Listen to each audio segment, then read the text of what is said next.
plenty of traction. Add it all up. Where does it stand? 0.2 of a second away behind his teammate, behind Oscar Piastri, who found so much time in that first sector that even though the Mercedes appears to be more balanced across the course of the lap, they can't get him back. So I think Antonelli and Russell must be on different deployment strategies. For Antonelli to be a couple of tenths quicker there than Russell, either he's just nailed the final chicane, where George hasn't compared to his teammate and Oscar, or we've see again what we saw earlier on, where Russell's just having to sort of harvest into the final chicane, having the ramp down of power and then struggle over the line, just losing time where he's quicker earlier on. Verstappen, we saw him fighting the rear of the car, but obviously he's not happy with the front end, so maybe washing wide with understeer, which is then inducing the old classic understeer into a exit oversteer. We're heading to the 130R. We're on board with Franco Colapinto, and he was warming up. Max Verstappen was pushing on. Not ideal on the aprons. Here's what it looked like. This was right at the start of the session.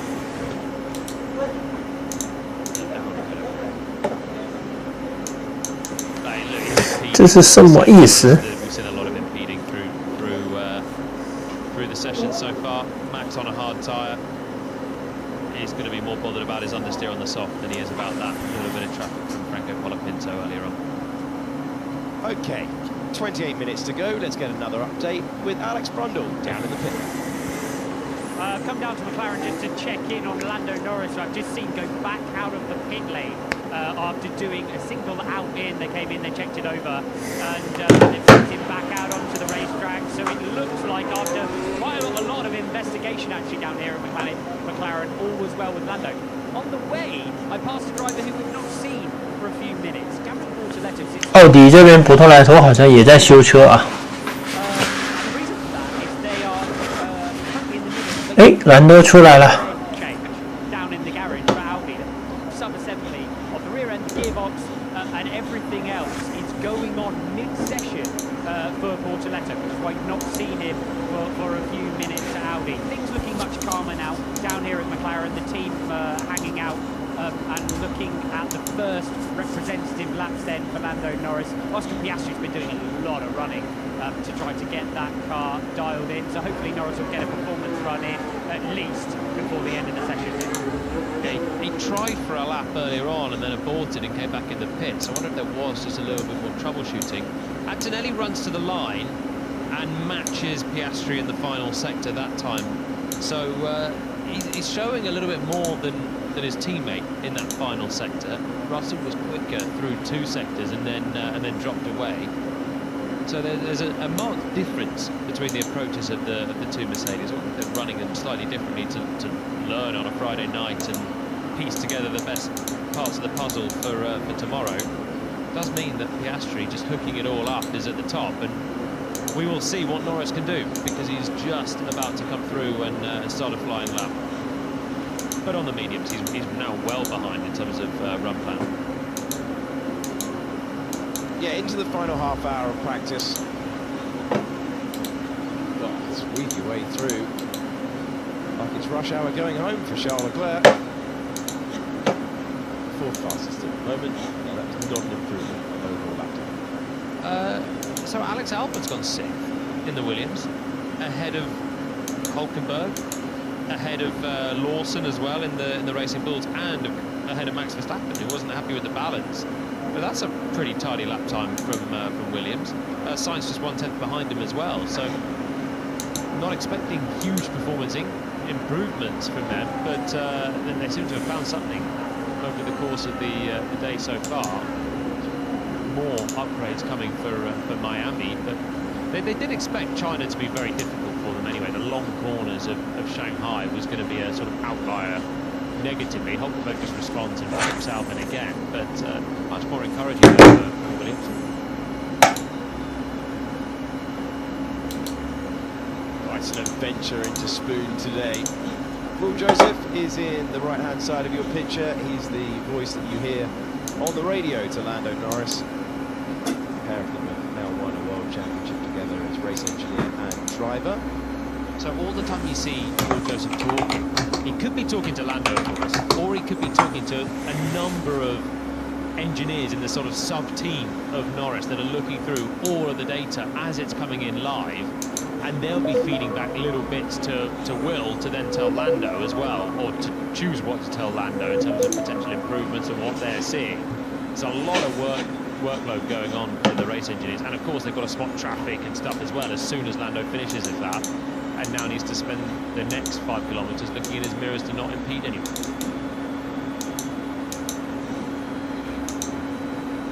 This is Sergio Perez completing his lap. He's not put a time on the board so far. Ben has gone ahead of Verstappen into 9th position. Hockenberg leads the... Max 第几呀，同志们？他现在在第9，第9，朋友，这个。 He's 2.4 seconds. That's quite essential for Checo, so it just takes a couple of laps to bed in and go again. He's gone straight out on soft tyres, so we'll improve on that and keep Cadillac's encouraging performance from earlier on going. Russell again using plenty of curves. In Hamilton earlier on, really avoiding the curbs in the final chicane, trying not to unsettle the car. And Russell then once again he improves this time his final sector, but he is still nearly 2 tenths down on Antonelli there. So finding small bits of time. Car looked fairly well poised as he crashed over the curbs, and we've seen Antonelli also adopt a similar line, but Antonelli's just got a good chunk of time in what is a pretty basic sector. Starts here, you run flat out through 130R and basically find a 3-part corner. That's your separator, apart from energy management and what have you got from the battery at the end of the lap. To be fair, as one corner goes, it's complex and tricky, but compared to the rest of the lap, it's very short. It's a nice stat at the bottom of the screen. Lewis Hamilton, first driver in F1 history to have a podium with Mercedes, McLaren and Ferrari, which is a nice feather in a pretty illustrious Formula 1 career. 7 World Championships for the man who's making his way to the S's. There's not many drivers who've driven for that career, of course, because Mercedes only had a brief appearance in the 1950s in F1 prior to the current era. Yeah, I was going to say, made their reappearance in 2010, so not a huge amount of possibility to do all 3, but still a lovely thing to have on the sleeve. McLaren needed to get going in the 1950s, didn't they?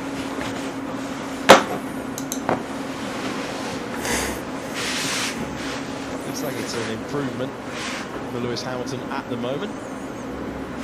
So let's have a look at Hamilton through on this soft tyre time before again fighting the rear.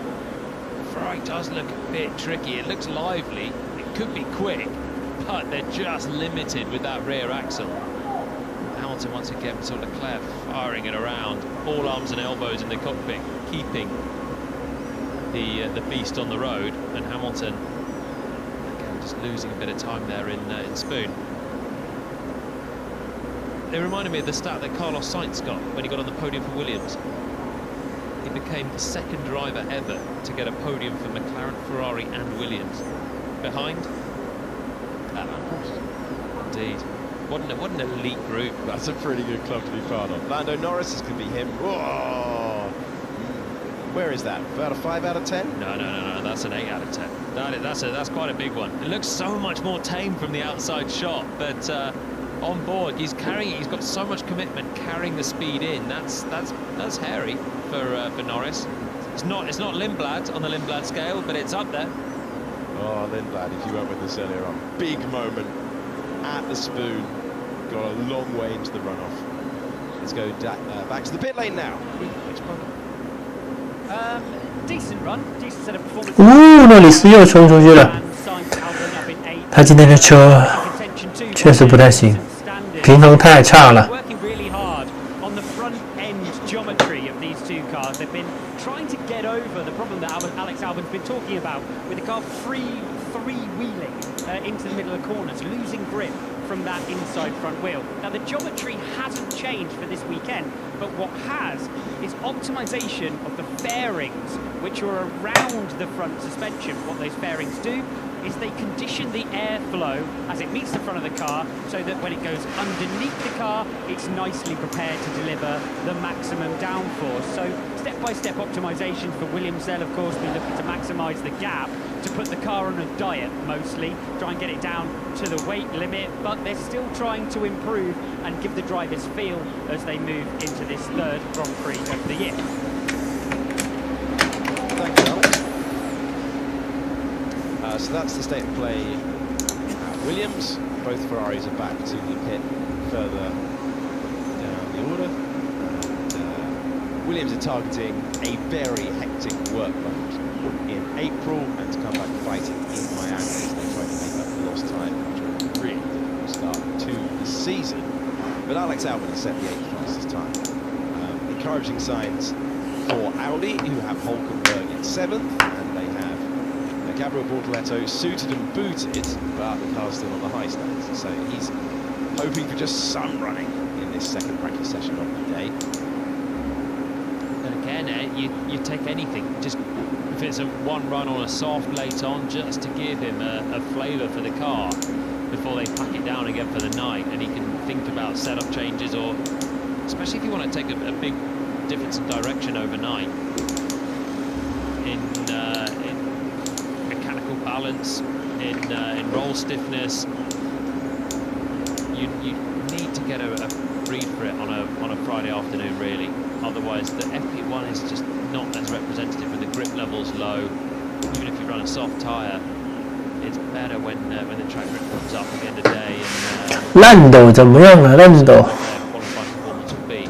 烂斗的车 2.1's it's a decent pace that. 平衡不太好， It's shades of Melbourne again, isn't it? 突然经常会冲出去。 It's a good lap. It's a good lap, but Mercedes second and third expected to be team speed everywhere we go. At least in the first half. He was top in FP2 last year. The lap time of 1:28.1. So we've lost 2 seconds as Norris loses sight of the apex there in the final corner. Big lock-up. Playing catch-up in his session. 1.2 seconds down on his teammate. A good chunk of that will come with a set of soft tyres that he'll hit for right now. Photographer's getting the iconic Suzuka shot with the big wheel in the background. That's why they're all sitting on the floor at the pit entry. So I took a bit of umbrage to something Lawrence Barretto said earlier on, and I told him about it. What is this? He said that this has been the he's not listening now. I'm sure he's getting ready for the post show in the paddock, or getting ready to speak to the drivers, so I can out him on air. But he said this is the worst start for a champion back in Formula 1 to defend his crown for a decade. Can you name? I'll start it off as a quiz, because we love a Friday quiz, as Norris, a replay of him just into the lock-up on the right front. You can see braking and turning as well, so as soon as you start turning in, you're expecting way too much from the tyre. These Pirellis, as ever, love to be driven in a straight line. Basically, if you want maximum performance, you brake in a straight line, you release and turn in. 难度又进站了 Back to my question. 啊！17分钟 Name the driver before Norris who had had worse result as a reigning champion in the first 2 races. I'm liking this. Nothing. So you win a championship, you rock in for the next 2 races the next year. We've got, what, a 5th place on the board, let's exclude the sprint, and a DNS. So you've got 10 points, but let's make it just about a 5th place, because the point system has changed around a little bit in time as well. Sam Collins has his hand up. It's the Jenson Button, 2010. 你看一下奔驰的2个车，想怎么刷怎么刷。现在皮亚斯的第1，皮亚斯加油！ Long pause, have a think about it. Watch Ollie Behrman start another flight. You just call the rest of the session. I'm gonna have a philosophical guess. I'm going to have a go. Here we go. Sebastian Vettel in 2014.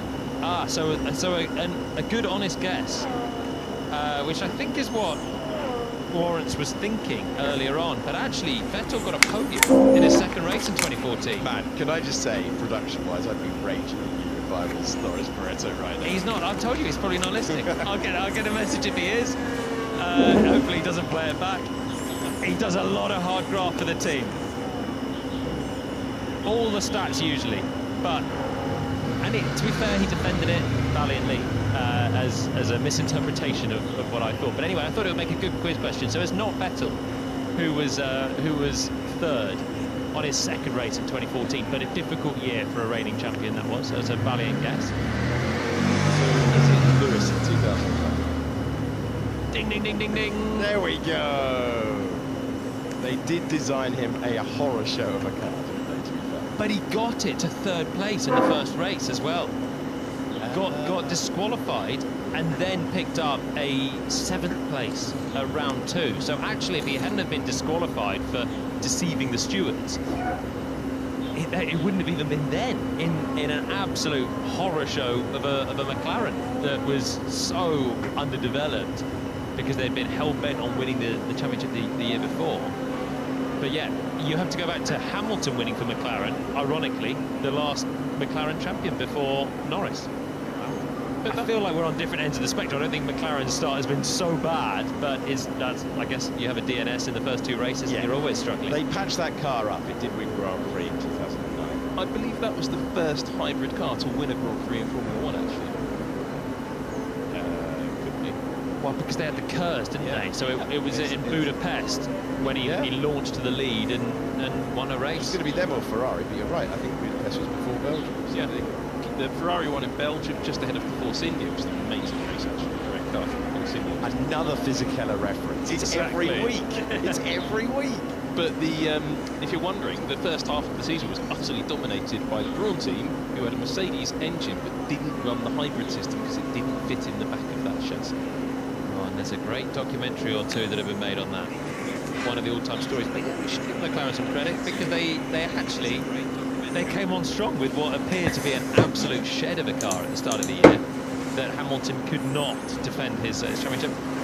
Should we have a couple of honourable shout-outs? 还有13分钟，看看梅奔是不是又能刷到前2。 The last 30 years, only 4 reigning champions have had a worse start to their title defence than Norris. And I'm not, look, as mentioned, not to diss Norris or McLaren.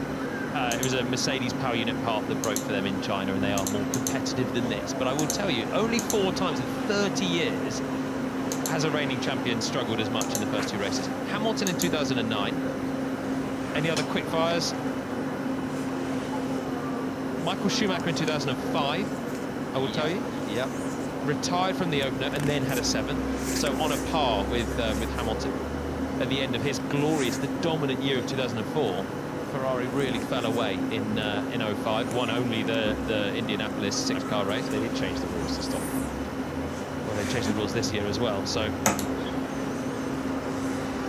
This doesn't really count, but Nigel Mansell, because he won the championship, obviously. Yeah. And then the next year wasn't the best. Rosberg gets the same Rosberg and Mansell doing a similar thing. But Mansell did come back and race Formula 1 again. Yep. And it was all right, but he didn't start another season. So a couple of big ones to round out this great segment that I've made for us all.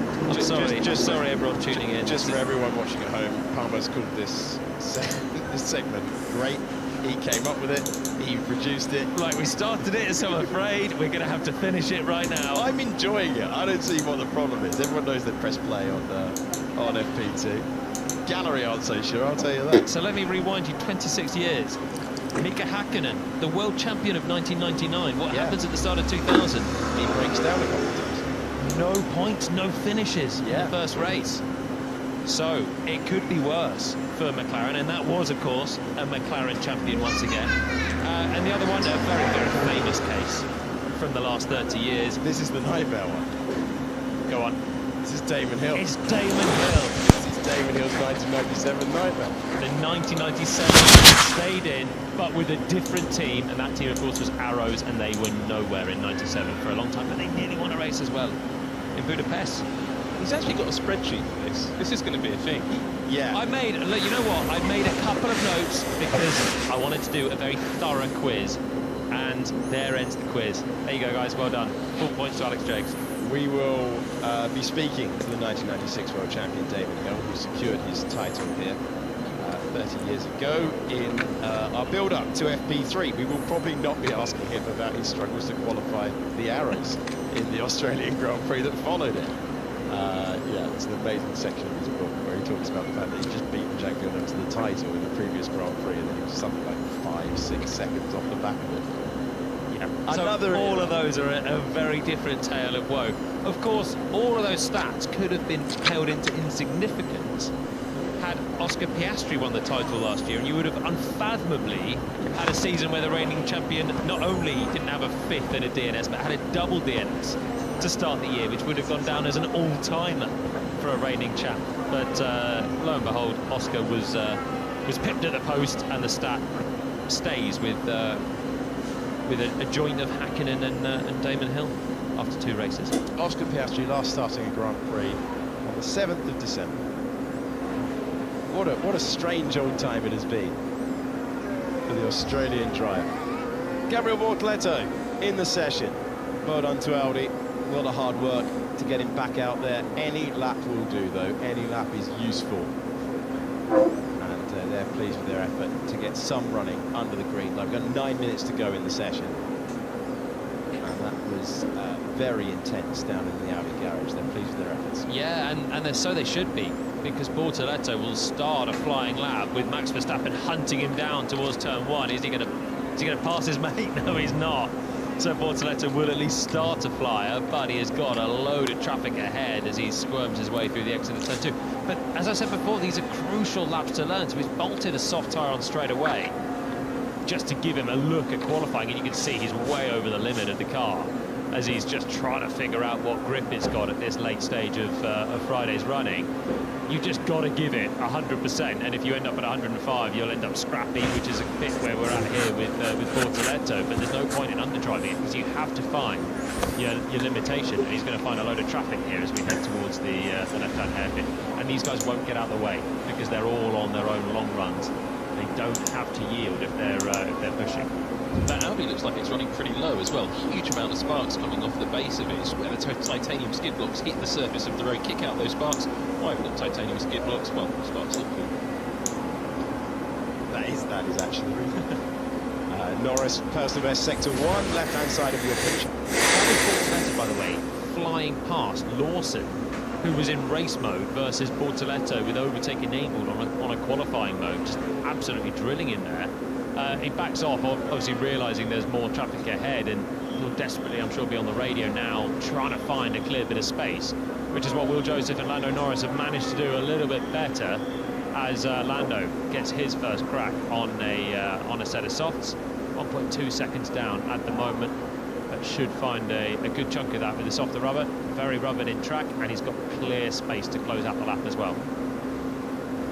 So Lando Norris tracking for 4th position at the moment, if he can hang on to the pace that is shown in the first couple of sectors of the racetrack.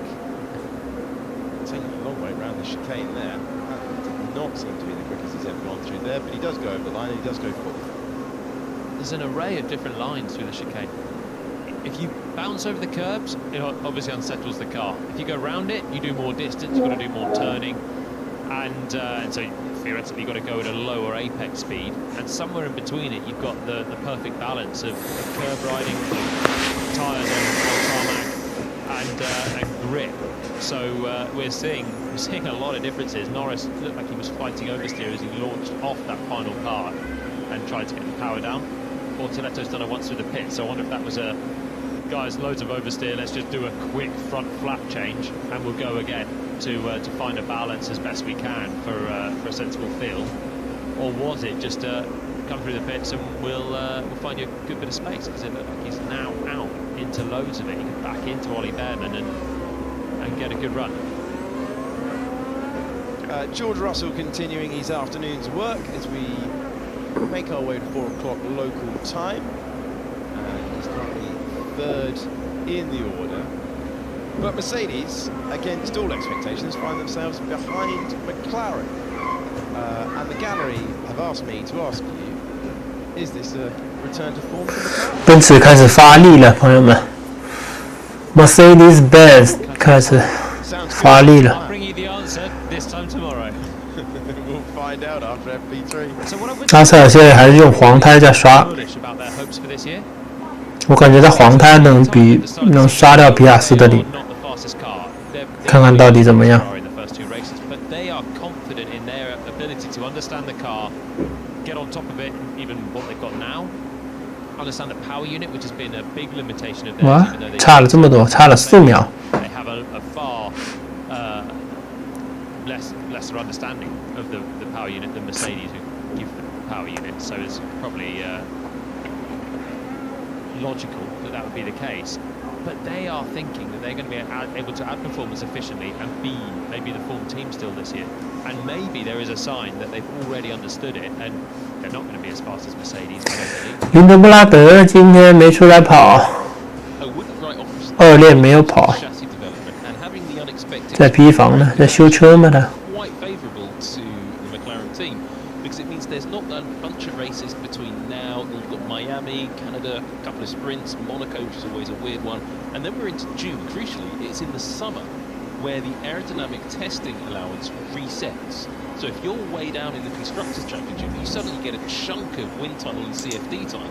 And because the rear of the season is now rear-loaded, it's actually beneficial to those teams who are actually further down the Constructors' Championship, like McLaren. They will get a bit more wind tunnel time, they will get a bit more CFD allocation. There's no way they're going to catch up with Mercedes at the moment in the Constructors' points unless something goes terribly wrong for Toto Wolff's team. And that could see McLaren, with their brilliant development rate, we've seen it in all recent seasons, that McLaren bring upgrades to the car and they almost always work, and the car can outdevelop any other team in the pit lane at the moment, apart from maybe Cadillac, we don't know. And that could see McLaren really become contenders later in the year, but they do have this issue of Mercedes giving them this fantastic power unit, but they haven't given them the instruction manual for it, so they're going to have to work it all out. It's a bit like getting a new computer game, but no one's told you the controls. But slowly you figure it out and then you can become the master. And that is what McLaren are doing. They've got the hardware, so they just need to understand it. The analogy is spot on. There's no reason that with time and experience with the power unit that they won't understand exactly how to maximize it operationally. And there is so much to do with these power units. We know how sensitive they are, how key they are in differentiating performance. It's all about the power unit at the moment, or so much of it is. And McLaren, if they're half a second away, if they can find a few tenths on that, they're going to be in contention. And then you find that you've got Russell with a slightly problematic qualifying session. You've got Antonelli have a lock-up or a mistake or something in qualifying, and suddenly you're on the front row. Move to the inside for Hulkenberg. Again, treating it like it's the race. Loving it. 7th fastest for him is very encouraging. Veteran German driver. 3rd oldest in the field. Hamilton and Alonso. Let's go on board with Max Verstappen. It's another of our entries into struggling with Spoon. 5 for Verstappen. 5 out of... Because he's on a high fuel, so the difference you see there is it's quite a big snap, but it happens at a slower rate. The cars are not as lively as when you've got soft tyres on and you're quicker in, you're more committed in, and then it snaps that little bit sharper as well. So Verstappen 潘子这边又 steer a little bit more at this corner. 转向不足，推出去了。 on this set of hards, and the driver of Max Verstappen was able to save that without frightening himself too much, I think. Coming into the final moments, Lando Norris has just done a personal best in sector 3. So we found a 10th there. So he's improving as he goes. So that's quicker than Russell's sector 3, slower than Antonelli's. In that gap, again, sector 3 is this. It's the chicane plus whatever energy you've got to run to the line and whatever you're slowing down by coming through 130R and up to the chicane. I tend to think the performance is probably more governed by your straight line speed as much as it is your ability to get through the chicane. Of course, that's still crucial, but the variations in straight line speed, in the ramp down of power, in energy deployment is so big this year that when you look at a data trace between drivers, it used to be they'd be uniform on the straight. They'd all be fairly close. You'd see maybe a 1 or 2 kph difference for the different power units, or maybe a different downforce level. But then you'd delve into the corners and see a little bit of difference in apex. I'm very slow because I've got no confidence in the car. Copy.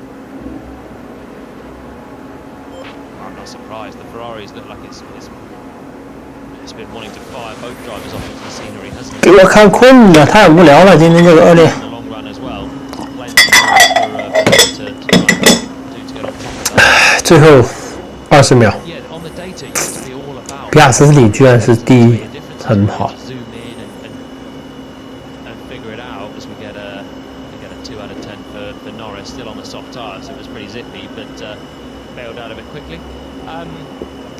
Now, when you look at the data, it's like you get a Formula 1 car against a Formula 2 car. 迈凯伦站起来了，法拉利 All of the differences, or so much of the 法拉利变第3车队了。这个诺里斯估计又是失误了， I'm sure Alex Brundle's all about it when 又铲出去了。 and you're used to an LMP1 flying past you at twice the speed, or the huge variations in performance across the board. But when you're used to Formula 1 cars with a similar level of performance, or certainly spec cars like Formula 2s, Formula 3s coming through, you're not used to seeing such vicious differences from even the same power unit, even the same team on straight to straight. But putting this into context of Formula 1 history, the actual field spread from first to last is actually still incredibly tight. We're still in an incredibly tight era with the field being really close together. If you go back to the mid-1990s, the field spread was like sometimes 7-8 seconds. And now we're looking from the first to the Aston Martin, less than 300. Checker flag, checker flag, checker flag, checker flag. In today's market. What is he doing? Can you even do that? Come on. Give it a try. Oh, like, why? Why? 这是谁的声音啊？ 哈贾尔。 For Hadjar. Yeah, the field, I think we got so used to the field spread being so smaller, didn't we? That having a few seconds, 3.8 seconds now between Piastri and Stroll, it feels big now. But you're right, compared to yesteryear, it's very different. As Hadjar is a PSG fan, I wonder what it's like when he's watching them in a big game, because he's fairly intense in practice. All right, that's practice 2 in the books, and it's Oscar Piastri, who's fastest of everyone in the field. OK， 恶劣已经结束了，朋友们。最快是皮亚斯特里， Completed on a good session for McLaren. 第2是 The lower 安东内利，第3是拉塞尔，第4是诺里斯，第5勒克莱尔，第6汉密尔顿，第7霍伦伯格，感觉就像3个法拉利一样排在一起。 Every single car in the field is allowed to do 2 practice starts at the end of this session rather than the normal 1. Just as the teams and drivers are getting used to the new rules, the FIA have allowed them to have an extra lap at the end of the session. So normally they come around, do their practice start, and then have to go to the pits. Both teams and drivers are allowed to do an extra one at the end of the session. So it goes on a little bit longer than normal. 好，今天的1练、2练都已经结束了。 spec. 明天10点半3练，然后下午2点是排位赛，大家可以关注一下这个时间。奥迪第1年这样感觉还行。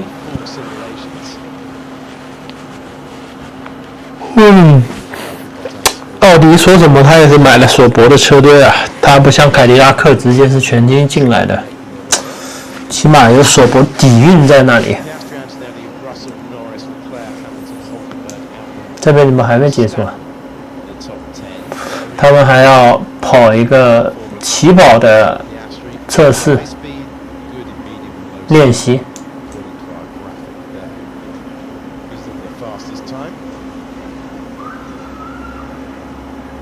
And he makes his way from the grid with a decent practice start under his belt, of course.